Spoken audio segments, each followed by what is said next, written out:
गाव मावफुंनाय जाथायाव मेलेमनि बिफावआ मा?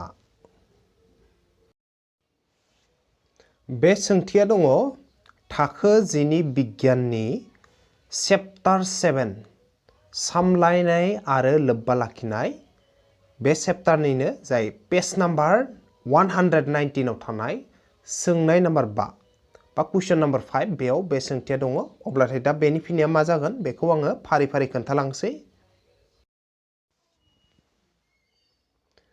गाव मावफुंनाय जाथाया जादों मोनसे गोख्रै गावनो जाखांनाय एरथुग्राफोरनिसिम मोनसे फिनजाथाय। बेयाव साननायहा जेबो लोब्बा गैया। गाव मावफुंनाय बोरलाफोरा मेरु दिरुङाव सोमजियो आरो खौरांफोरा मेलेमसिम सहैयो।